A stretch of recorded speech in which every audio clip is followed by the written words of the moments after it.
Hello everybody and welcome back to the channel, and today I will be beating Dark Souls 2 with fists only. This is part 1 of 2. This part will be main game and most of the side bosses in the main game. I missed a couple, which I will revisit in part 2, which will be anything I missed, except Alia, because I didn't kill Vendrick, so I can't go back for him. Or I could, but I'm not replaying the whole game just to do that. And then all the DLCs will be in part 2 as well. And for now, to start the run, I spawned in the Vanquisher's Seal, which you can get. I could farm for it, but I really just don't want to do that, I'm gonna be honest, because that'll take forever. So I'm just gonna spawn it in. But that's the only thing I spawned in, because I know a lot of people got mad last time on the Slayer run that I got 99 endurance, which honestly, to be honest, I don't care, but I mean, yeah. Alright, let's move on. To start this run off, I went and cheesed Dragon Rider, as everybody who does a challenge run does, to get a bunch of free souls, and then also to make up for spawning in the Vanquisher's Seal early game. I didn't do this for the full run, but most of the early game I used Covenant of Champions just to make my life a little harder. But moving on. I decided I would move on to the Flexile Sentry so I could make my way to the Lost Bastille to fight the Lost Sinner as my first old soul, because honestly I find them the easiest. Actually, no, I take that back. Rotten's definitely the easiest, but I mean, they're all pretty easy. But I mean, yeah, I'm talking about different things because there's not much to talk about in this Flexile Sentry fight. I almost died right there, but I clutched up because I'm built different. And anyway, moving on. I decided to run back to Last Giant and Pursuer to get some more souls before taking on the Lost Sinner, and at this point in the game I was pretty well equipped, so he went down pretty easy. Moving on. Next on the chopping block was Pursuer. I tried to use the ballistas just for the fun of it, but I mean, couldn't get either one to work. I'll use the other one here in a little bit, but anyway, he went down fairly easily. This was probably my longest fight at the start, because he definitely has the hardest moveset in the early game, I feel like, for people starting out in this game. And I haven't played this game in ages, that's why I forgot quite a few bosses along the way. But Pursuer eventually went down. Moving on. Moving on to the Lost Sinner. Wasn't too difficult. It definitely didn't help that I didn't have the lights on, and you can really see this is the fight where you really start to see the damage drop off, because before I was chunking enemies while doing 200 a hit, but now I'm not doing as much, but I still swing fast enough I can get a lot of damage in, so she goes down pretty quick. Moving on. Royal Rat Vanguard was kind of a struggle, mainly because I would just get stun locked by all the rats, but as soon as I popped a Humanity and had a full health bar, I took him down pretty easily, because I could actually take hits then. And so, I mean, it took a little while to get all the rats, because it was also kind of hard to hit them, because if I can't really do the two-fist attack, but I mean, yeah, pretty easy. Moving on. On to the Rotten, which I was pretty confident about because he has a grand total of 3 attacks that he can throw at you. So I knew that I would be able to get him down pretty easily, but here you can really see how my damage starts to drop off even more, just because he's kind of resistant to physical damage, and I didn't think I could buff my fists in any way. And I definitely could have done more to improve the build, but I didn't. But moving on. The Skeleton Lords were not too difficult either. They definitely did some big damage to me at some points, and then also just trying to wade through the mob of skeletons to get some of them dead, that was pretty bad. But I mean, luckily the fists, once again, they swing fast, and I actually do solid damage with the Vanquisher's Seal on, so it's not too bad. But it's mainly just running around the arena, and then as soon as some skeletons get secluded from the group, take them out. And then I made sure to save the guy who spawned the Weedles in last, because I didn't want to get harassed by those with the big mob around me. But anyway, moving on. Executioner's Chariot definitely did give me some trouble, because I just didn't really remember the fight that well. And so I didn't think you could actually kill the skeletons for good without a holy weapon. So I didn't bother at first, but then I looked it up and saw that the necromancers were all that mattered. And so as soon as I got all the skeletons cleared out, killing the horse was pretty easy. At some points I got stuck between the wall and that just like killed me, but this time it didn't happen, so I was able to take down the chariot pretty quickly. Moving on. I'm gonna be 100%. I forgot Covetous Demon was a thing until I accidentally walked into this boss room and saw it, and it went down in like 10 seconds. Anyway, moving on.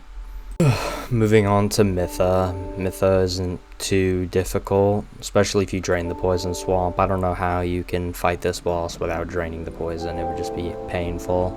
You'd have to have something that made you immune to poison. I don't even know if there's something like that in the game. But yeah, the fight itself wasn't too eventful. I chunked her health and she died pretty quickly. Moving on. Clearing out Iron Keep took me like an hour. Same thing with Shrine of Amana, because how I would do it is, the main reason I said I didn't use Covenant Champions the whole time was mainly just so I could get rid of the enemies in the Iron Keep and Shrine of Amana by killing them over and over again. That's how I made it through both those areas. So after like an hour or two of just killing all the enemies repeatedly in the area, I finally made it to Smelter Demon. And honestly, he didn't give me too much trouble because I kind of remembered how to deal with him from when I played DS2 before. But not too difficult. Moving on. On to the Old Iron King, or Old Demon King, whatever his name is. I can't remember. Yeah, never mind. Oh, it's Old Iron King. On to him. Not too crazy. Literally just move around the platform and don't get hit. And he also fell apart really easily. Moving on. Najka wasn't too difficult to take down. I mean, I got hit there in the beginning, but I was able to just dodge, weave, and lock in here. I almost died to that magic attack because I kind of forgot the timing of it, but I mean, the fight wasn't too eventful. Yeah, as soon as she goes underground, just stand on the roof and wait it out, and then from there she's dead. Moving on. On to the most exhilarating boss fight in the game, Congregation. Yeah, it was just, I don't even know why they had to have a boss, like, health bar for this guy. Like, it literally, like, this could have just been a regular room to clear out, but no, it's a boss. I don't know what they were thinking. I don't know what they were thinking with this whole game, to be honest. But, yeah, and I had some trouble hitting the guys on the ground, as you could see, but after I got him, it was good. Moving on. I allowed myself to equip a torch for this boss fight, just so the spiders weren't harassing me the whole time. I didn't use it to hit anything, so I think it counts. I didn't use it to deal damage, I just held it out. But anyway, moving on. I actually died to Dragon Rider Duo quite a bit, because I just don't like duo fights, I'm going to be honest. Because later I summon Vengarl, or whatever his name is, or Benhart, for Throne Watcher and Defender, just because I feel like that fight's just kind of aids sometimes, and yeah, but moving on. On to Looking Glass Knight, once again. This fight was probably one of the hardest this run, because honestly, most of the hard bosses are either side bosses I didn't do, or in the DLC. So Loki, this video is really easy in comparison to what I'm gonna have to do for next weekend. But yeah, no, Looking Glass Knight wasn't too hard, and I was actually able to kill him before he could summon his guy, so that was pretty cool. But moving on. On to Demon of Song. There's not much I can say about this boss. I spent 2 hours getting to it, and I cleared it first try. Like, I spent, like, so much time in Shrine of Amana, it was actually insane, because that place is just god-awful. And then this boss is just so easy. But moving on. To be honest, I was almost certain that a Veldstat would have given me more trouble, but I actually cleared him first time. As you can see in the beginning, I low-key got beat up. But I locked in, I started getting some hits in. And honestly, I'm still shocked I first tried Veldstat, because I remember my first playthrough, I died to him like 6 times. And so, I thought I was at least going to die once here with fists only. But, shockingly, I was able to take him down first try. I mean, this is definitely one of my favorite bosses of Dark Souls 2, I'm going to be honest. But, moving on. And I collected the King's Ring too, but yeah, moving on. On to Guardian Dragon, who spent his whole life flying in the air. It was actually insane. Like, I really don't know what I could do about it. He was just... This is just what I hate about this boss, because you really just can't do damage to it. Because, like, look. Like, I literally got one hit in, and he immediately, like, flew away and just started spamming fire attacks. Like, you actually just can't make this up. Like, look. I get, like, one hit in, and he flies away. This fight is just significantly longer than what it needs to be.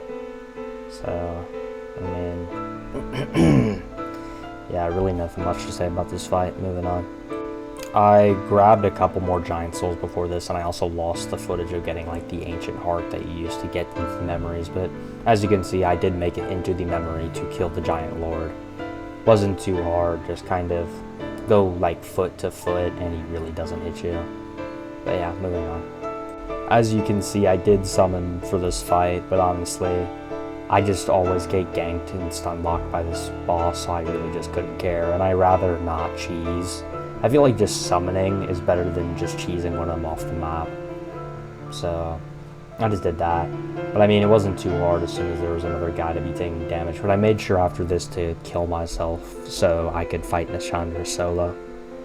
And then, as you will also figure out, I didn't kill Vendrick. Well, I think I told you that. But yeah, I didn't kill Vendrick, so I couldn't fight Aldia.